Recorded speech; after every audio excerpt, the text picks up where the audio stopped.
Gold, trusted gold buyers. మీరు తాకట్టు పెట్టిన బంగారాన్ని విడిపించి ఈ రోజు ఉన్న మార్కెట్ ధరకు కొనబడను. ఎవరు బాధ్యులు? Who will take the responsibility of that చచ్చిపోయిన వాళ్ళది? ఇప్పుడు నువ్వు నమ్మావు, నక్సలిజం నమ్మావు, దేశాన్ని కోసం మంచి అడుగుతున్నావు.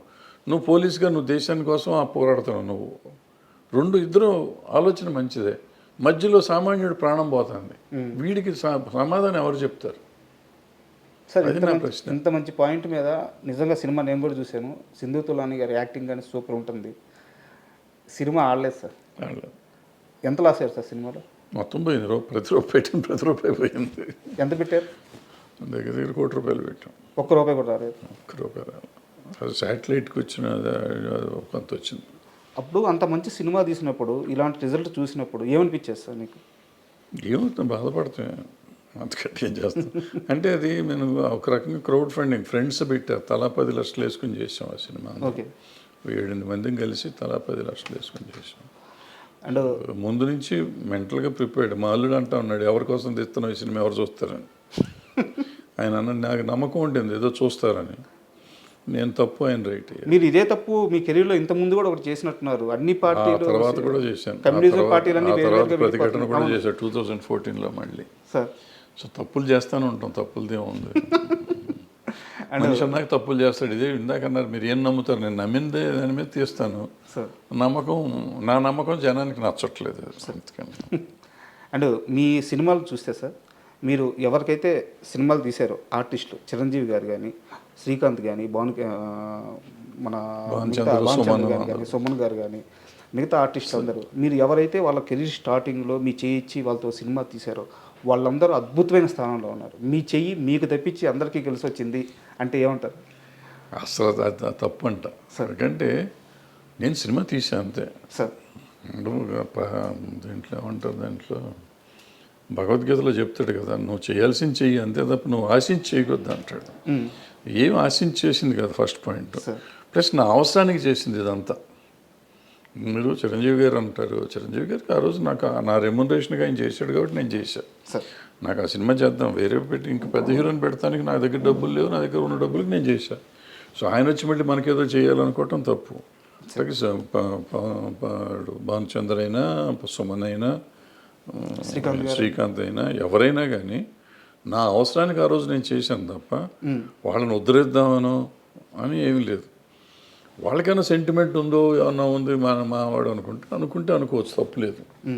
అనుకోకపోయినా తప్పులేదు, ఇబ్బంది లేదు. మనకి అనుకోవాలని కూడా రూల్ లేదు. సార్ అండ్ ప్రతిఘటన సినిమా టాపిక్ వచ్చింది కాబట్టి, అంటే ఇది మీకు సంబంధం లేని ప్రశ్న, కానీ మీరు చార్మి గారిని దగ్గర నుంచి చూశారు. ఆమెని అంటే చార్మీలో అందమని కానీ ఆమె బాగుంటుందని స్క్రీన్ మీద చూపించడం కానీ చాలామంది చేస్తే ఆమె యాక్టింగ్ సైడ్ మీరు చూపించారు. సో చార్మి గారు అలా కెరీర్ వెళ్తున్నప్పుడు అకస్మాత్తుగా ఆమె కెరీర్ ఆగిపోయి ఒక నిర్మాతగా టర్న్ తీసుకొని ఈ రోజున ఆమె కష్టపడుతుంది కానీ ఒక సైడ్ నుంచి నిందలు మోయడం కానీ, సో చార్మి గారి కెరీర్ ఇలా అవ్వడానికి మీరు దగ్గర నుంచి చూసిన మనిషి కాబట్టి ఎందువల్ల అయిందంటారు? కెరీర్ అని ఇంకా నేను అనుకుంటే ఆమె అంతకుముందు సక్సెస్ఫుల్ హీరోయినే. అవును. తర్వాత మన సినిమా చేసింది ఆమె, బాగా నమ్మకం ఉంటుంది. తర్వాత పూరి గారి సినిమా ఏదో చేసింది, పేరు గుర్తులేదు, జ్యోతిలక్ష్మి. అది కూడా ఆమె అద్భుతమైన పెర్ఫార్మెన్స్ చేసింది, మంచి కథ. 2 సినిమాల్లోనే ఆమె ఎక్సలెంట్ పెర్ఫార్మెన్స్ ఇచ్చింది. ప్రాబ్లం చిరాకేసి ఉంటుంది, వీళ్ళు మంచి సినిమాలు చూడరు, మంచి పెర్ఫార్మెన్స్ చూడరు, వీళ్ళకి అనవసరం మనం చేయటం అని ఆమె రూట్ మార్చుకుని ఉంటుంది. మార్చుకొని ప్రొడ్యూసర్ అయింది. సరిగ్గా ఈ ఇండస్ట్రీలో 100 మంది 100 అంటారు. ఆమె చేసుకుంటానే పోతుంది, పట్టించుకోవట్లేదు కదా. తన కష్టం తను పడుతూనే అంతే కదా, పడిని అయిపోయింది. మనం దాని గురించి కామెంట్ చేయటం ఎందుకు? ఆమె షీ ఈజ్ డూయింగ్ గుడ్. డబ్బులు సంపాదించినప్పుడు సంపాదిస్తున్నారు, పోగొట్టినప్పుడు ప్రొడ్యూసర్ అనే వాళ్ళకి తప్పదయ్యాను. సార్ మీరు సినిమాలు చేసేటప్పుడు మీ తరంలో, అంటే తరం అంటే మళ్ళీ మీ ఏజ్ గుర్తు చేయడం అది కాదు నా ఉద్దేశం, మీరు సినిమాలు చేసేటప్పుడు సార్ హీరోలని విపరీతంగా ఆరాధించేవాళ్ళు. అయితే దాంట్లో ఎలాంటి ఒక ఫేక్ ఉండేది కాదనమాట. అంటే ఎవరో పక్క నుంచి జనాలు పుల్ చేయడం అలాంటిది ఏమి ఉండేది కాదు. హీరో రోడ్ల మీదకి వస్తే దేవుళ్ళుగా చూసేవాళ్ళు. కృష్ణ గారిని కానీ, ఎన్టీఆర్ గారు కానీ, ఏఎన్ఆర్ గారు కానీ, వాళ్ళందరినీ కూడా నిజంగా దేవుళ్ళలాగే చూశారు. అదంతా చాలా రియలిస్టిక్గా, చాలా రియాలిటీగా జరిగిన సందర్భం అది. బట్ ఈరోజు ఇండస్ట్రీలో పరిస్థితి చూస్తే యూట్యూబ్లో పాటలకి వ్యూస్ కొంటున్నామని చెప్పి నిర్మాత చెప్తున్నారు, ట్రైలర్ వ్యూస్ కొంటున్నామని చెప్పి నిర్మాత చెప్తున్నాడు. సో జనాల్ని పుల్ చేస్తున్నారు. అంటే హీరోని ఒక బ్రహ్మపదార్థంగా పెట్టి చుట్టూ హీరోని లేపడానికి మళ్ళీ వీళ్ళే ఎదురు డబ్బులు పెడుతూ ఆఖరికి బుక్ మై షోలో రేటింగ్కి కూడా డబ్బులు పెడుతున్నారు. సో నిర్మాతలే ఇంత ఖర్చు చేసి నిర్మాతలే హీరోని లేపుతున్నారు. ఈ రోజున ఉండే హీరోల రియల్ క్రేజ్ రియలేనా అంటే ఏం చెప్తారు? అంటే మరి రియల్ క్రేజే కదా, చచ్చిపోతా ఉంటున్నారు అక్కడ, పచ్చబొట్లు పొడిపించుకుంటున్నారు చేతుల మీద, కాళ్ళ మీద, మెడ మీద, బొడ్డు మీద, అన్ని చోట్ల పొడిపించుకుంటున్నారు, గుండెల మీద, ఇన్ని చోట్ల పచ్చబొట్లు పొడిపించుకుంటున్నారంటే రియలేనే కదా. మరి నిర్మాతలకు ఎందుకు సార్ ఇన్ని కష్టాలు? ఇప్పుడు మీరు ఒకటి అడుగుతున్న ప్రశ్నలోనే సమాధానం ఉంది మీకు. సార్ ఆ రోజునైనా ఈ రోజునైనా, ఆ రోజున అట్లీస్ట్ మార్నింగ్ షోకి వచ్చేవారు ఫ్యాన్స్ అంతా. ఈరోజు ఫ్యాన్స్ ఇంత పెద్ద ఫ్యాన్ ఫేర్ ఉన్న సినిమాలు కూడా కొన్ని సినిమాలకి మార్నింగ్ షోనే ఫుల్ అవట్లేదు. అవును, ఇది పెద్ద హీరోలు అని చెప్పబడే వాళ్ళ సినిమాలు కూడా.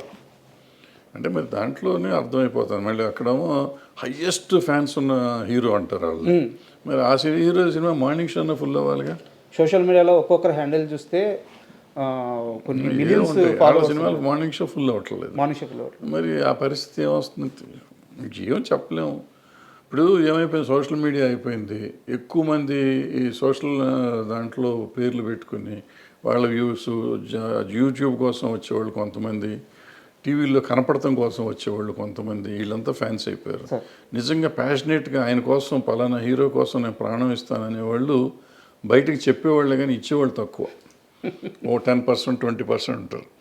గతంలో ఏంటంటే 80% వాళ్ళు ఉండేవారు, 20% పబ్లిసిటీ కోసం వచ్చేవాళ్ళు. పబ్లిసిటీ లేకపోతే దానివల్ల అడ్వాంటేజ్ తీసుకుందాం అనుకునేవాడు. ఇప్పుడు శోభన్ బాబు గారికి, కృష్ణ గారికి, ఈ రోజు ఎన్టీ రామారావు గారికి, నాగేశ్వరకి ఈ రోజుకి ఇంకా ఫ్యాన్స్ అట్టాగా ఉన్నారు. వాళ్ళందరికీ 70 ఏళ్ళు 80 ఏళ్ళు వచ్చినా వాళ్ళు ఈ రోజుకి వాళ్ళ డబ్బులు పెట్టుకుని ఫంక్షన్లు చేస్తారు.